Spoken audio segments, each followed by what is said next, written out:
Waverley Gates has a fire alarm test every Tuesday at 10 a.m. If the alarm sounds at any other time, please make your way out the fire exit at the back left corner of the hearing room and down the staircase to your right, which will exit onto Colton Road, the muster point for the inquiry. Please follow these instructions unless advised otherwise by a fire marshal, and if in doubt, follow the green emergency exit signs. Do take a moment to familiarise yourself with our hearing suite etiquette. This can be found on the hearing suite TV screens now.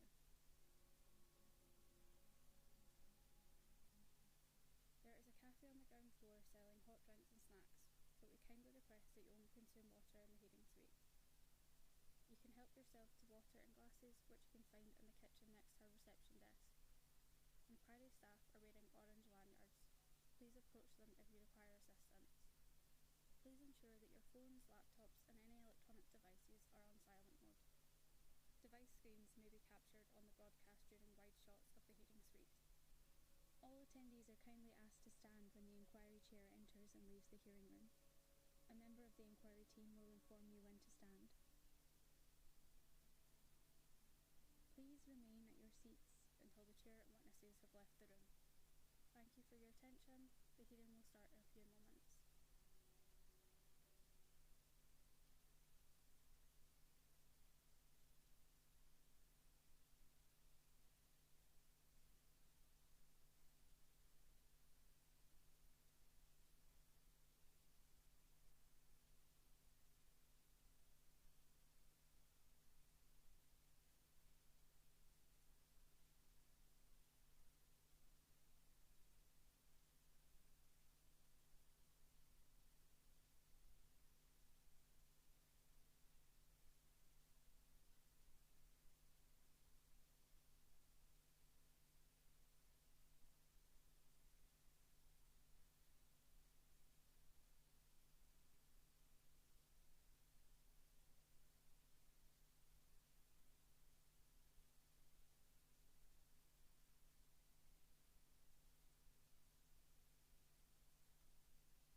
Now.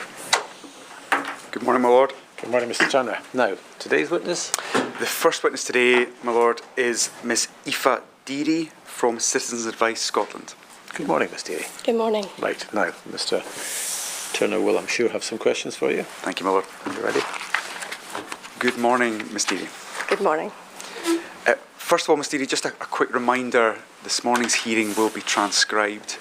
If you could speak as slowly and clearly as possible, that would help the stenographers greatly. First of all, could you state your full name? Yes, it is Aoife Catherine Deery. Thank you. And what is your current position?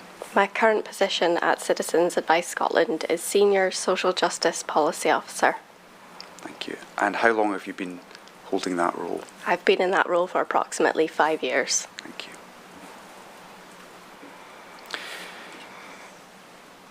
You've provided a written statement to the inquiry, is that correct? That's correct.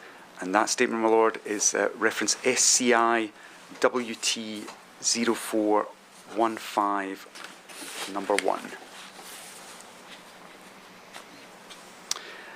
Together with that statement, Ms. Deery, you provided a number of documents. We're going to touch upon some of the things in both the documents and indeed your statement this morning. We may not have an opportunity to get through everything, but His Lordship will have an opportunity to consider your statement in full and all the documentation, so please don't be concerned if we don't get to everything. We do just have an hour this morning. I'm going to ask you a few questions, first of all, if I may, about Citizens Advice Scotland. His Lordship heard earlier in the week from a number of representatives of Citizens Advice Bureau, and he heard that they are supported by Citizens Advice Scotland. I wonder if you could tell us, other than supporting the Bureau, I wonder if you could tell us what does Citizens Advice Scotland do? Absolutely, yes. So for context, the Citizens Advice Network is made up of ourselves at Citizens Advice Scotland, our 59-member Citizens Advice Bureau, and the Extra Help Unit, which is a unit that helps vulnerable energy consumers. So together we form the Citizens Advice Network in Scotland. We have twin aims of advice and advocacy, so you'll have heard from our Bureau colleagues about the advice they provide. And what we do at CAS is to take the evidence from the advice that is given through the Bureau and drive positive change and seek to influence with the evidence that we hold. Thank you. With respect to that advice, how is that gathered for the purposes of your use at Citizens Advice Scotland? All of the bureaus report to Citizens Advice Scotland as part of their agreement with us, so to speak, about the type of advice they provide. So they provide this in the form of what we call advice code data. So for example, they will tell us how many housing cases overall they have given advice on, and then sub to that they will tell us how many, for example, private rented sector housing advice cases, and then sub to that reasons for private rented sector advice, such as problems with rent, problems with joint tenancies.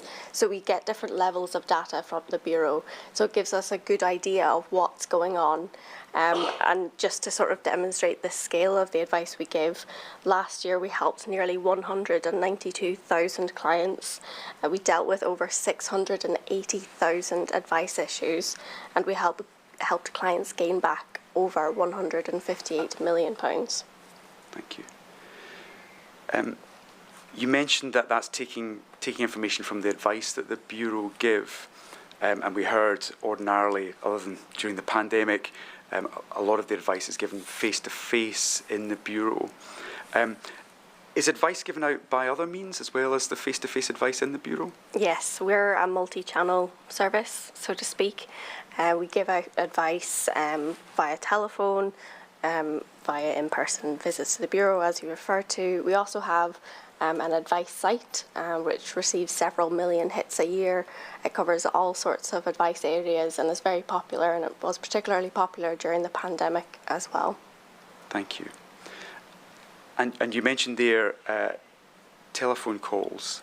Were there any changes to that during the pandemic, the way that was delivered? Yes, that was sort of born out of necessity. As with many other organisations, our organisation had to move from being office-based to being home-based, so our advisors were working from home, and therefore the main mode of clients being able to access our services was via telephone. So our telephone service increased exponentially to the point where we set up a national helpline in and around 2022 because some bureau were busier than others, and so this would bring callers onto a sort of national switchboard and then directed to the next available advisor, no matter where they were in the country. So I think that gives a sense of how high demand for our service was. Thank you. If I could ask you now just about your personal role. You mentioned that you're a Senior Social Justice Policy Officer. What does that involve? Well, in my specific role, there are a couple of senior policy officers in my team, social justice, but I lead on housing policy. So I specialise in housing policy. I'm an expert in the area. I liaise with our housing advisors to talk about housing issues, mainly centres around the private rented sector, because that's where our evidence tells us that most detriment is happening, and I lead our influencing on housing issues. But I also work closely with my colleagues in social security and energy policy as well, as they're quite interlinked. Thank you. You've mentioned there the rented sector, and frankly, Ms. Deery, that's one of the things I'd like to talk to you about today.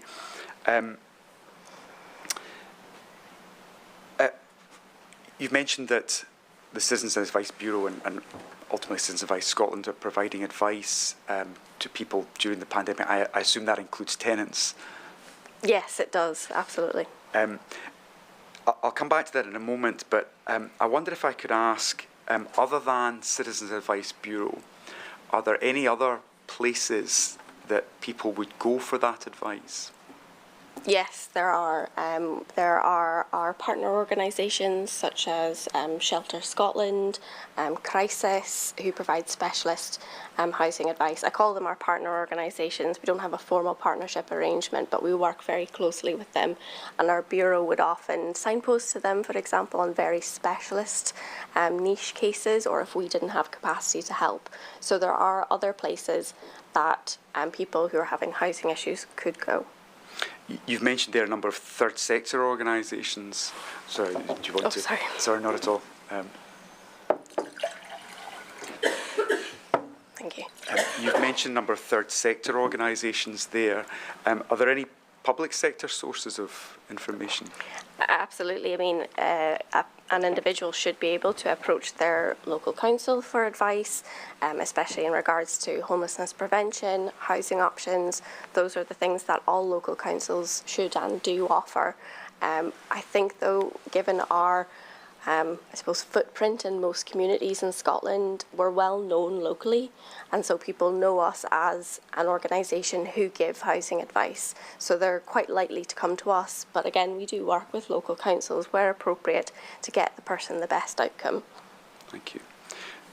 During the pandemic, were there any changes to that public sector provision?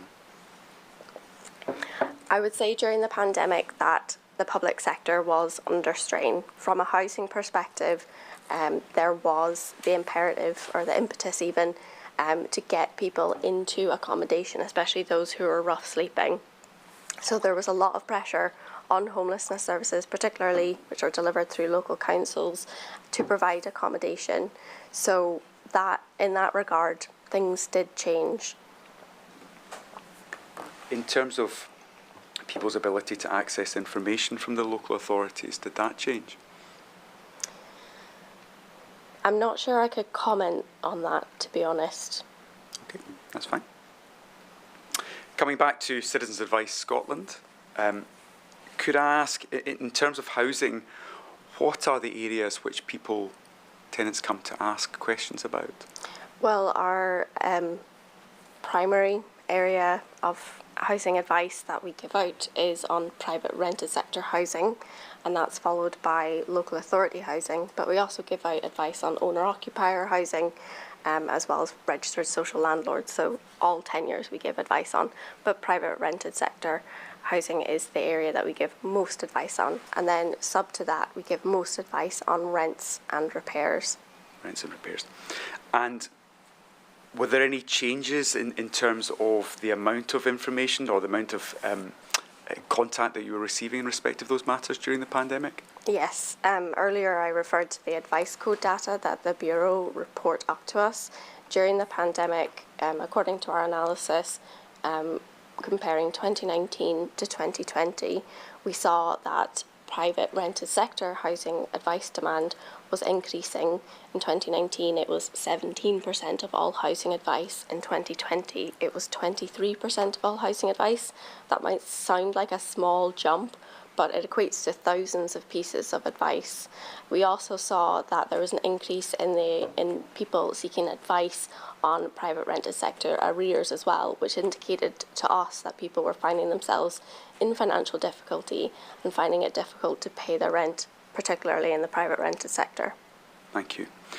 Could we please have document SCI CAS XXX 8, please, on screen? And if we could scroll down to page 3.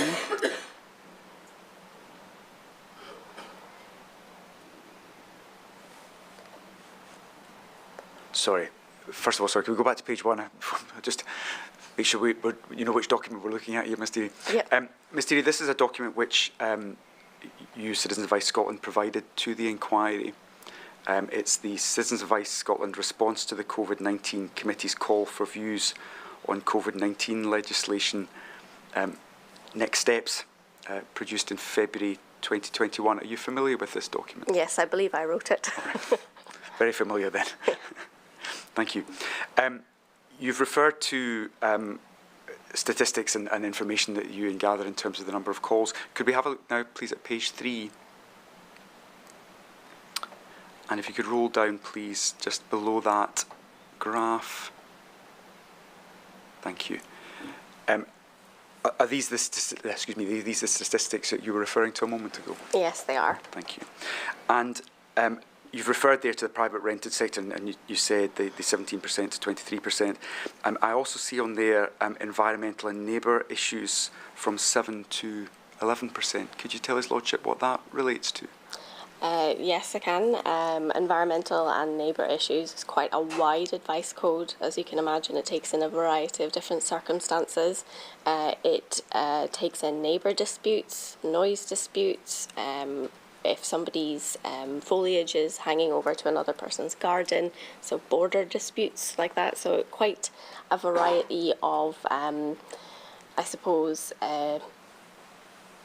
disagreements and issues that people are having with their neighbours primarily. And I think with the nature of the pandemic, more people spending more time at home, working from home, I suppose it's not that surprising to us that people would be more aware of their home circumstances and the environment that they're working in, and notice more issues and be more likely to seek advice on those issues, such as noise. That's where we're attributing that increase to. Thank you. You've spoken about rent and repairs being one of the most common things that people talk to you about in terms of the private rental sector. Could I speak to you first of all about rent? In terms of the pandemic period, what kind of things were people talking to you about in terms of rent? Usually people approach us in regards to rent about rent increases or problems with their rent. It could also be that they don't feel that they have been issued with a rent increase properly, or the rent increase is unfair in some way. So it could be that they need help to access rent adjudication. Again, quite a wide advice code, but people generally come to us when something has gone wrong. We don't generally see the positive side of things. I think you could maybe predict that from the nature of our service. Thank you. And in terms of the pandemic, were there any particular trends that you saw in the type of advice that were being given in respect of rent? In respect of rent, overall, I can't recall, but in respect of rent arrears, which is a debt advice code, we saw an increase, which I just referred to earlier. It increased from about, I think, 6% to 14% as a proportion of all debt advice, so quite a large jump there. Thank you. And On document SCI CAS XXX 8, if we could roll down to page 4, please.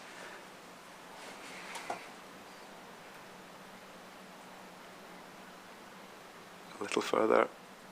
Thank you. And we see there the numbers reported that you just indicated. Is that correct? That's correct. Thank you. And I'll come back to this in a moment, Ms. Deery, but I see there's two lines that follow each other. There's the private landlord, which is the 6 to 14%, and then below it we see registered social landlords. Do you see that? I do. Could you explain to His Lordship very briefly, I'm sure His Lordship is fully aware, but just for those who may be watching, could you please explain what's the difference between those two lines? Private landlord is where the person is renting in the private rented sector from a private landlord, although maybe this is a bit misleading because that takes in letting agents as well. That's not exclusive of private letting agents, so consider both private landlords and letting agents. And then registered social landlords are effectively housing associations, although technically registered social landlords also takes in local authorities because they're social housing providers. Not very clear, not the easiest to understand, but for our understanding and for the understanding of this session, registered social landlords are effectively housing associations, so social housing providers. Thank you.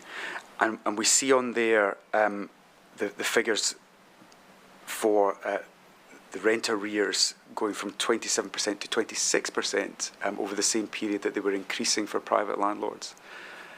Is that a significant difference? I think it's notable. I think you'll see as well for local authorities, so LA, the second row, they also saw a more significant decrease. We attribute this to the fact that social rented tenants often have greater support through housing officers. They are more linked up to benefits systems, they're more linked up to in-house advice and potentially are more aware of organisations such as us. So I suppose in a nutshell, they're more supported than private sector tenants. And we saw during the pandemic too that more private sector tenants were coming to us for the first time, and it's the first time they had sort of engaged with an agency or engaged with the benefit system. So I think potentially that drop in arrears for RSLs and local authority tenants could be linked to the fact that they're receiving more support from their effectively social landlord. Thank you. In respect of rent arrears, are there any particular demographics that are particularly affected by that? Well, during the pandemic, we saw that a lot of people who are approaching us were male, as in different to our usual advice cohort, so to speak, male, non-pensioner, single households.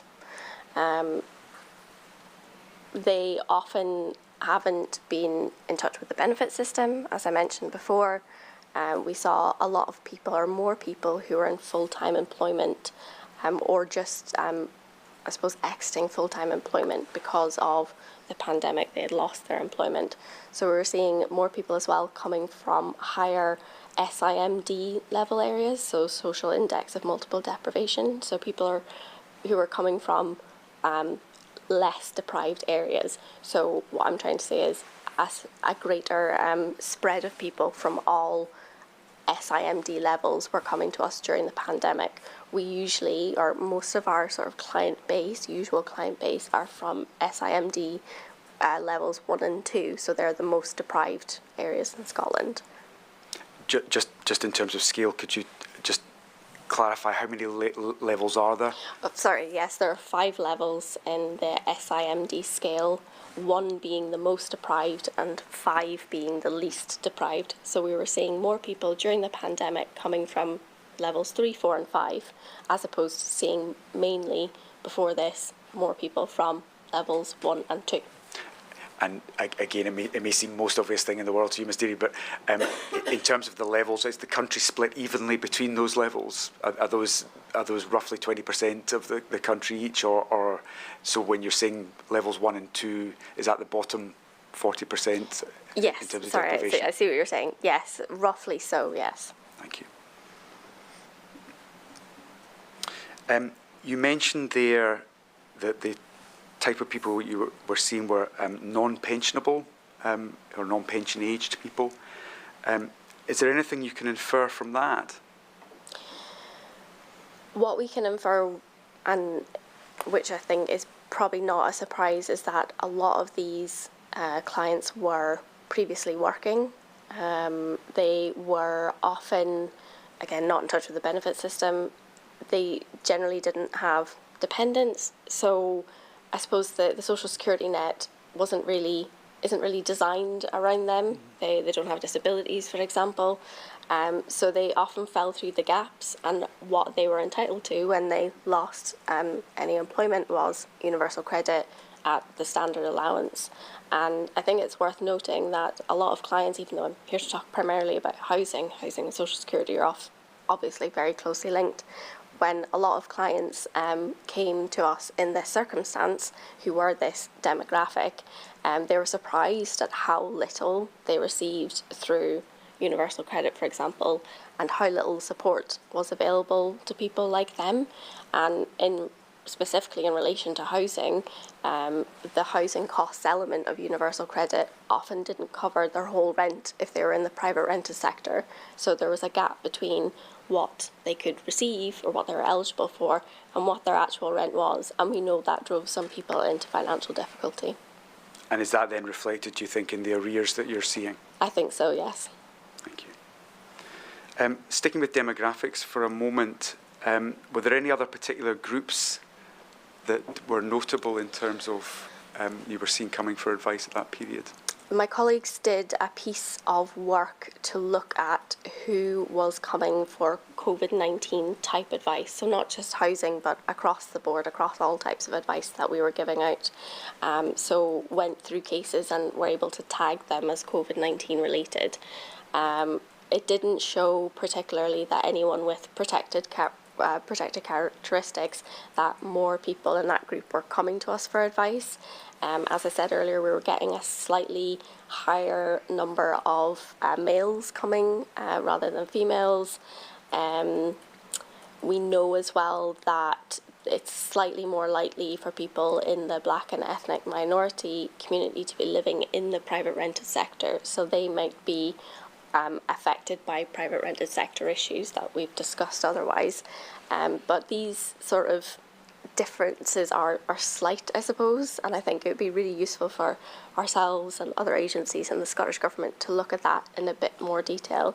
But we didn't, in short, I suppose, we didn't see huge demographic changes during the pandemic, which is why we've really advocated for any responses to be universal and to be sort of catch-all.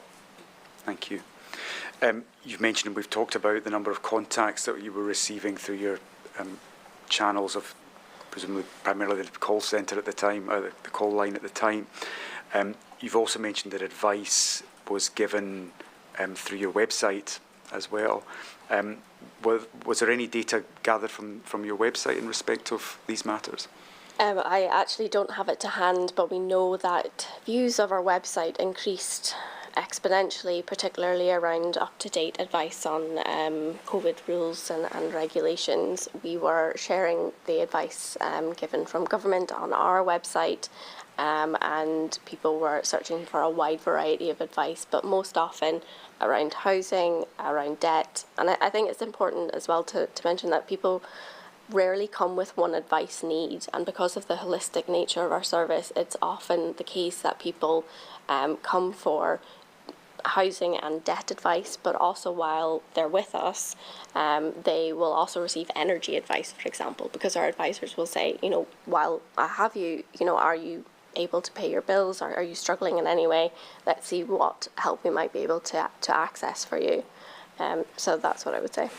Thank you.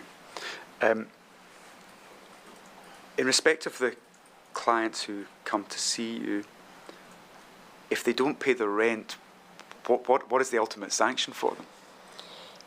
Well, it's eviction.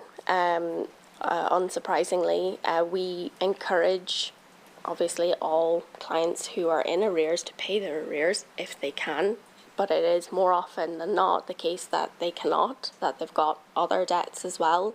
but obviously rent is a priority debt. They need to pay the rent in order to stay in their home. I think the pandemic as well really highlighted the importance of a safe, secure, affordable home. But we will look for, our advisors will look for any source of help. We'll make sure people are claiming and receiving the benefits they're entitled to. What we also saw during the pandemic, especially with such a high number of new claimants, that the housing cost element was left off or incorrectly calculated for new tenants too. So that was affecting how they were able to pay their rent. So as I say, advisors helped as much as they could helped clients as much as they could to access everything they were eligible for, but some still find themselves in difficulty. Thank you. You've indicated there the ultimate sanction is eviction. I'd like to ask you some questions about evictions, if I may. I dare say getting evicted is not good at the best of times. I just wonder if you could tell His Lordship whether there are any particular concerns regarding being evicted during the pandemic. Absolutely. As you've pointed out, eviction is a difficult, traumatic experience for people to go through at the best of times, even if the letter of the law is followed. We know that there was an eviction moratorium that was in place during part of the pandemic, which aimed to keep people effectively safely at home, which we regarded as very important. However, what we did see during the pandemic was people continuing to be evicted despite the rules, despite the public health orders in place, and often illegally evicted. And by that I mean that the proper process was not followed. It could be administrative, as in not being given the correct notice paperwork, but it also could be highly informal and really fast, I suppose, as in a person being texted to say you need to leave the property within a week or 2 weeks, which is just, again, hugely traumatic.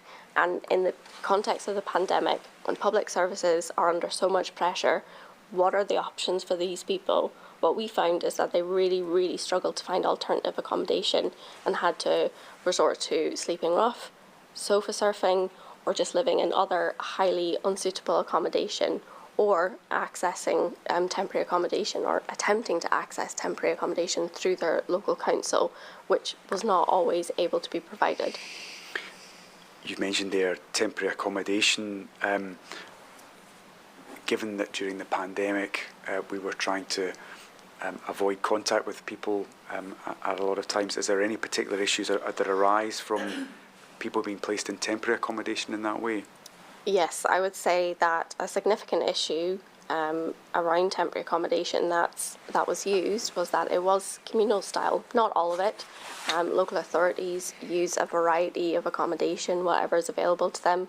That could be individual flats and houses, but there was an extensive use of hostels and B&B, which again is communal style. So when we're in a situation where we're trying to limit contact between people, I don't see how that is conducive to that. Thank you. In respect to the document that we've got on screen, that's SCICAS XXX 8, could we please go to the last page, page 7?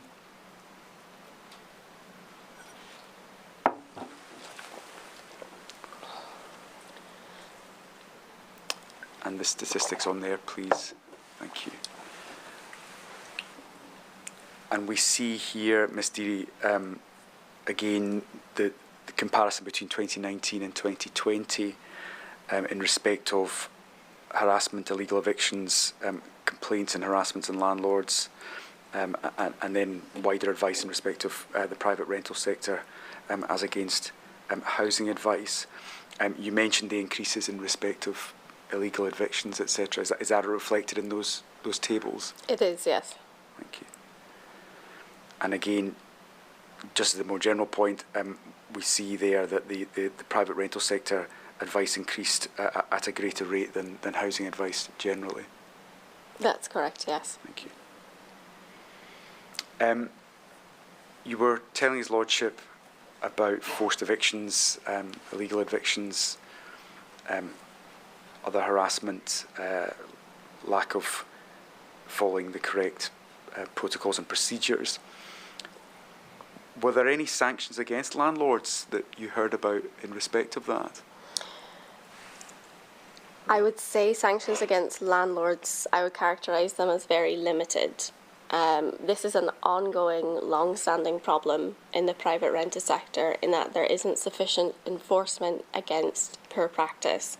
I also need to caveat that there are many, as in the majority of landlords are brilliant landlords who want to do the best by their tenants, and during the pandemic, at their own financial disadvantage, they wanted to help their tenants in whatever way they could. So there's many fantastic landlords out there. However, there is a notable minority of landlords who did not abide by the law effectively, who applied rent increases, attempted to evict, illegally evicted, without very much consequence as we saw it. This was an issue that we highlighted regularly to the Scottish Government as a problem, as it's a complete power imbalance between tenants and landlords. Tenants find it very difficult to stand their ground. They didn't really have alternative accommodation, and often awareness of rights and responsibilities is low. People didn't realise what had happened was illegal until after the fact, and then they came to agencies such as ourselves for advice. But getting back to the point, no, consequences were very limited for landlords, and it's something that we continue to call for, that there needs to be stronger enforcement against landlords. For example, it's very difficult to get a landlord taken off the landlord register.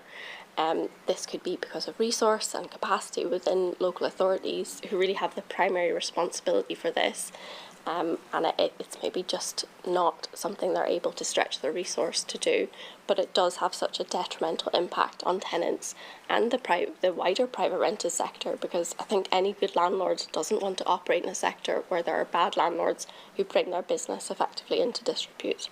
Are there any statistics that are available for, let's call them rogue landlords? Again, very limited, unfortunately. I think there are some statistics on the number of removals from the landlord register, but not a breakdown of reasons. So exploration of that area, I think, is really critical to understanding what's actually happening in the private rented sector a bit better. Sorry, Mrs. Trinity. Much more. You mentioned the local authorities in particular in respect of the landlords register. Who is responsible, or do you know who's responsible for enforcement of landlords' responsibilities? Specifically within local councils, I'm not aware. No, as a generality, is it local authorities that hold that responsibility? Is there anyone else that people could or should have been looking to at the time? Well, I suppose it's a live issue at the moment about how illegal eviction should be treated. I think by Police Scotland, who we've engaged with, and other organisations have engaged with, they understand the matter as being a civil matter and not a criminal matter. So that's currently being worked out. And of course, if it was a criminal matter, the police response to it would be different, and we think it should be considered a criminal matter. Thank you.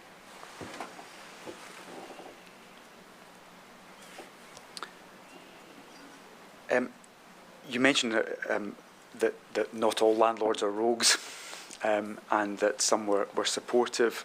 I appreciate that Citizens Advice Scotland probably only hear more about the bad things than the good. But are you aware from your discussions with the general public of the kinds of things that landlords were doing to support their tenants at the time? Yes, and you're completely right. We generally and mostly see when things are going wrong, but we do have landlords who use our service, who approach Bureau for advice, mainly as they were getting into mortgage difficulties and mortgage arrears themselves, through their tenants not being able to pay. But they were, for example, not charging tenants full rent, letting tenants go skip a month in rent, for example, trying to refer them to advice agencies such as ourselves if they knew that their tenant was getting into difficulties either with rent or with energy bills, etc. So many landlords were doing just that, being very active and being very supportive towards their tenants. Thank you. That's obviously support that's coming from landlords in a private capacity. I'd like to talk to you now about support for tenants coming from a public capacity, from government and others. You mentioned substantive support in terms of eviction moratorium. Could you explain to His Lordship what that amounted to? In effect, an eviction moratorium is a temporary ban on the enforcement of eviction orders. So an eviction order could be granted, so an eviction is deemed to be valid, and there were exemptions to the eviction moratorium as well, such as extreme antisocial behaviour, but it was aimed at reducing the amount of evictions that were enforced, so people actually had to physically leave the property. So we think it had a positive impact for public health reasons, primarily in the early stages of the pandemic. And also it increased communication between landlords and tenants because it forced people to discuss their circumstances and try and find a way forward. Of course, it didn't work in all circumstances, but it was a really well-intentioned policy for emergency circumstances. So we think it was proportionate. Thank you. You mentioned the moratorium. You mentioned earlier on about people not following the correct processes in terms of getting to the point of eviction. Were there any changes in terms of those processes during the pandemic, do you know? As the pandemic went on, we went into different eviction rules, depending on where parts of the country were, level 1, 2, etc. So in some areas it could be that you could be evicted under some circumstances, while in other areas you couldn't. And I think that was quite difficult to follow when there were different rules in place in different parts of the country. It was hard for tenants and landlords to know what applied to them and what didn't. And I think it also changed every 3 months or so. So it was a case of, 3 to 6 months, apologies. It was a case of really staying on top of the rules and regulations. That's something that we played a role in. We tried to keep, primarily our advisors as up to date as possible with the changing rules and regulations, and through our public advice site, that information was there as well. So the processes did change. It was a bit of a moving feast, and I think it was reasonably fairly difficult for people to follow them and follow the rules without getting advice from organisations such as ourselves. Thank you. The inquiry has noted during our own look at the legislation which you discussed there were changes to the notice periods that people had to serve before eviction could proceed, and certain of the criteria were made more discretionary in terms of Sheriff's ability to grant, or indeed the tribunal would be, to grant evictions. All of those substantive assistance that were given to tenants, did Citizens Advice Scotland have any input in respect of those matters being put in place? We did, yes. We actively campaigned for all eviction grounds to become discretionary during the pandemic period. We thought it was important for the First Tier Tribunal to consider all aspects of the case when considering something as serious as eviction. We're really pleased as well that that has carried on post-pandemic, and we think it's just allowed for a greater understanding of individual circumstances and what leads people, for example, to be in arrears, and it also ensures that people have gotten advice and support, and that is sort of taken into account. So that's one aspect that we were active on campaigning for. Thank you. That's obviously substantive advice, substantive assistance in terms of evictions. Was there any financial assistance provided for tenants?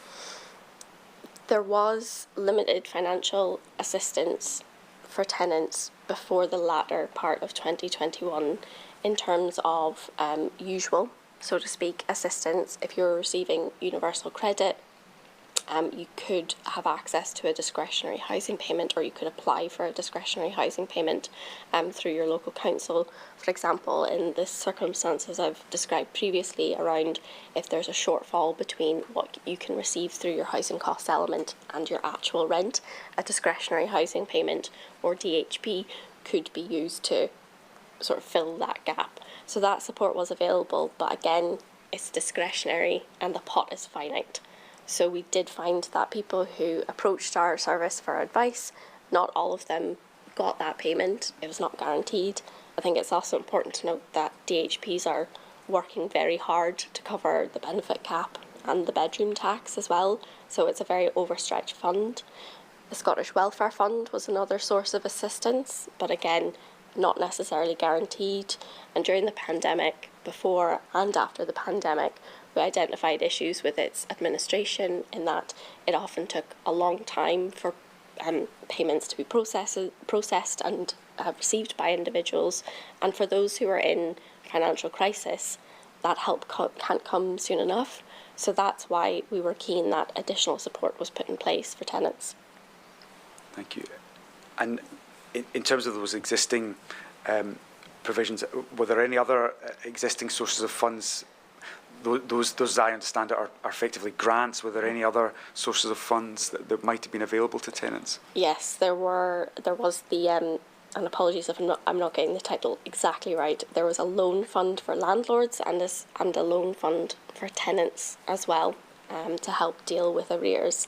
However, take-up of these was low, awareness of them was low, and I think that indicated to the Scottish Government that there wasn't need for financial assistance, but the data, the statistics that we've talked about up till now today really showed a different picture, and that people were in financial difficulty.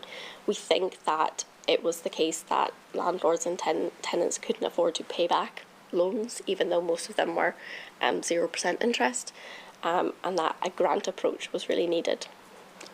Was a grant approach thereafter adopted?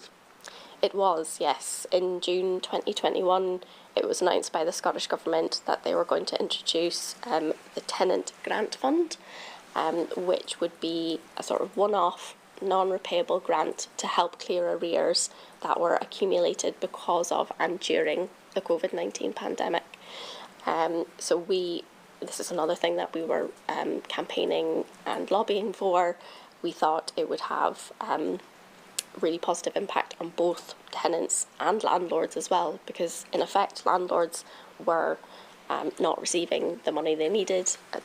Many landlords have mortgages to pay off as well, so we thought this would help both tenants and landlords. So June 2021, this fund was announced to the value of £10 million. Thank you. Do you know how that fund was distributed? I do. CAS was part of the Private Rented Sector Resilience Group, which was a Scottish Government group, and this group, I suppose, spearheaded the introduction, implementation, the guidance around the fund. So we were involved in developing guidance for local authorities to distribute the money, but I have to emphasise that the importance was on getting the funds out quickly. So it was a very quick approach, a very quick process to get the guidance out. We wanted the guidance to be as light touch as possible and to give local authorities discretion, because they knew what was happening in their areas best. And as you'll see from official statistics, they decided to distribute it in different ways, in different amounts, to different tenants, be they social and private. So there was a discretion to the individual local authorities in terms of how they distributed that money, so it could be different in different areas. Do I understand that? That's correct, yes. And did all local authorities distribute that fund? No, they didn't. Some opted not to, or opted to do it late, I suppose. There was one council who didn't take it up at all. But for the majority of local councils, we understand this fund to have been welcomed, to have been needed, and to have been spent very, very quickly. You'll see again from the official statistics that many spent their entire allocation very quickly. It's also the experience of our advisors when they were approached by clients who needed access to this fund, that the pot had been spent and applications were closed. So it was a finite pot and it couldn't be topped up by local authorities. In respect to the local authorities that didn't participate, was there any indication as to why they didn't participate? I'm afraid I don't know. Thank you. You mentioned there that the speed, once the grants were available, the speed in terms of the rollout, and that sounds a very positive thing. You mentioned also that it took until June 2021 for that grant to be made. Did Citizens Advice Scotland have any view in terms of that timing? I think that's difficult to answer. I think we were working in a very difficult atmosphere. In terms of, there was so much happening, the rules were changing, the circumstances were constantly evolving. It was difficult to know what the right thing was to do. So we were working at pace and making the best decisions we could in that time. We were asking for such a grant fund for over 6 months, but at the same time, that's quite a quick period in terms of policy implementation. So it was quick in that regard, but again, the fund was announced in June and was implemented, as in first payments were given out in late September, October. So there's a time lapse there as well, where people are accumulating arrears, getting into difficulty and being put at risk of eviction. So there's always that sense of, could we have gone faster? Could we have done better? Could we have got money to people faster? How could this have been improved? But at the same time, taking into account the importance of giving local councils the discretion to distribute it as they saw fit. One of the benefits of the inquiry is that His Lordship is looking at matters retrospectively. We have the advantage of learning lessons that potentially were not available at the time to local authorities or indeed to government. Do you think there's a lesson to be taken in terms of the rollout of this grant? Yes, I think there's several lessons to be learned. I think, first of all, that there is a need for this type of grant again. If we were to see a pandemic again, we know the importance, again, of a safe, secure and affordable home for public health reasons. So we know that people will need help to stay in their homes to prevent them from accruing arrears and being put at risk of eviction. I think, as we've just talked about, the speed, the process of what happened could be reviewed and improved. Different local authorities chose to distribute through various means as well. Some set up a new dedicated fund team, and some went through current processes such as their Scottish Welfare Fund team, who are already experienced in distributing such funds directly to people and receiving applications. So I think a review of how that worked for local councils could be useful, and identifying the quickest, most efficient route to getting cash to people to help them clear their arrears. You mentioned there establishing the most efficient way of doing it. Do you think there should be a uniform approach, therefore? Yes, we do, ideally, but there is that balance between uniformity and discretion to around local circumstances to a degree. But again, we were working at pace to get something out that would help people. But this is all really relevant, and in terms of being reviewed, I think we should look at the whole process. Thank you. You mentioned when you spoke a moment ago regarding the private rented sector resilience group. I'd just like to ask you some questions about that, if I may. Who participated in that group? So the private rented sector resilience group, in my understanding, was set up to tackle a wide variety of PRS housing issues, and particularly in regards to the pandemic. it was ourselves at Citizens Advice Scotland, a representative from Shelter Scotland, Public Health Scotland, Living Rent, Scottish Government, and some local authorities. There might be a couple I'm missing there, but those are to the best of my memory. They were all participants in this group. The Scottish Association of Landlords were on the group for a period and then left the group. The group had a number, quite a wide remit, I suppose, sustaining tenancies, preventing evictions, raising awareness about rights and support for tenants and landlords, and I think it's important to emphasise that this was for both tenants and landlords, and also providing information about financial support for both tenants and landlords again. Thank you. And how did it fulfil that purpose, or how did it attempt to fulfil that purpose? I suppose the two separate questions there, but how did it go about its work? So the resilience group met every 2 weeks, and every month the chair of the resilience group, along with the Scottish Government, met with the housing minister at the time to discuss the issues that were emerging in the group. The group really relied on evidence from the participating organisations such as ourselves about what was happening on the ground. And I think the mix between ourselves as advice organisations and local councils too painted a pretty accurate picture of the pressures that were facing the private rented sector. So very much evidence-led and an arena to discuss ideas, to put forward ideas, and for the Scottish Government to consider them and take them to the Housing Minister. Thank you. I should probably have asked this before, Ms Deery, but did you attend that group? I did from December 2020, although the group had been established earlier in the year. I joined in December 2020 as I moved from a different role within CAS.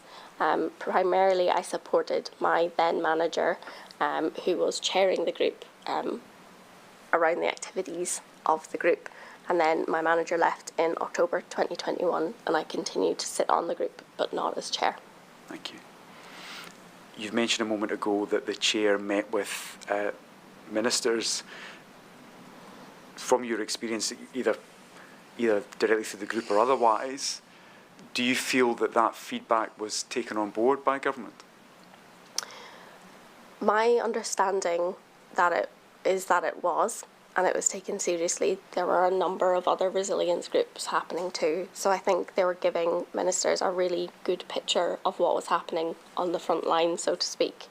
As I didn't attend the ministerial meetings myself, I don't know for sure, but I know in my engagement with the Scottish Government officials who sat on the PRS resilience group that it felt like our concerns, our evidence, were taken very seriously. The concerns that you were raising and the, I suppose, policy proposals that you were putting forward, were you seeing those kind of things implemented by government? We were. I think the tenant grant fund was a good example of it, but otherwise we were asking for things like a top-up of the Scottish Welfare Fund, of discretionary housing payments, and there was such a top-up introduced to the discretionary housing payments fund, but I don't think it was enough to meet demand. So I think our concerns were heard and action was taken, but I think the scale of need and what was happening was quite unprecedented. Thank you. Again, His Lordship is looking towards the future in terms of looking back to look towards the future in terms of lessons. Are there any lessons that you think could be taken in respect of the resilience group, either its composition or its remit, or anything else, I should say? I think the existence of a group such as the Private Rented Sector Resilience Group would be really important were something similar to happen again. It gave us close communication with Scottish Government officials and a link to the Minister who had the power to make decisions and make change. So I think the existence of that group and the involvement of advice organisations such as ourselves, those frontline organisations, was really important and should be replicated. As to the remit of the group, I would say it's quite appropriate, quite accurate as to what we were trying to do. In terms of membership, I think the wider the membership, the better. I've talked about who was on the group, but I think there were people and organisations who were missing, but they may have declined due to their own capacity or been involved in other resilience groups and couldn't participate in this, or felt like they didn't have the capacity to participate in this. But there are the advice sector is large, and as many voices as possible, I think, are useful. But it was really helpful to have that mix of public and advice sector organisations to come together. It would have also been good to have a stronger voice of the landlord sector on the group, but again, and as I've referred to, we are not just a tenant representative organisation, we represent landlords as well because they come to us for advice. But again, having a diversity of membership would be important in future. Thank you. Ms Deery, that's all the questions I was going to ask you this morning. I'm going to give you an opportunity in a moment if there's anything that you would like to raise with His Lordship, if there's anything key or interesting or lessons that you particularly want to highlight to him, whether you've mentioned them before or not, I should say, you will have that opportunity to do so. Just before you do that, I'll reiterate that we of course have your statement, we have all the documents that Citizens Advice Scotland have provided, and His Lordship will take all that into account. But if there is anything that you'd specifically like to raise with His Lordship, now's your opportunity. I think I would just like to raise 2 points, and the first is the value of the advice sector and the work that we did during the pandemic. I feel like we and others were lifeline organisations to the general public through our advice about what was happening with COVID, to sources of support. So I really want to highlight that and the importance of sustaining those organisations were something to happen again, such as a pandemic, because we were relied upon very heavily. And then secondly, we've talked about it a wee bit before, but enforcement in the private rented sector, I think what the pandemic showed us is that while there's some brilliant practice going on in the PRS, the private rented sector, there is a lot happening in terms of bad practice. There is too much happening in terms of illegal eviction. There are too many illegal evictions happening and not enough awareness of rights and responsibilities. We continue our work on that. We continue to promote these. We continue to work with others to promote these rights and responsibilities. But as we go forward, it's really important that more people are aware of what their rights and responsibilities are, so that they can access redress if they need it, and just to sort of participate fully as a tenant and landlord. So that's what I would say. Thank you. My Lord, that's all the questions I have, unless your Lordship has anything to add. Nope. What I'd like to do is thank you, Ms Deery, for coming and giving evidence. It was very helpful. I'm very grateful. Thank you.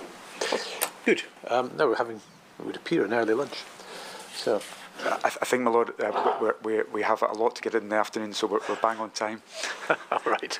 1:15. Take lunch now and come back at 1:15. Thank you. All rise.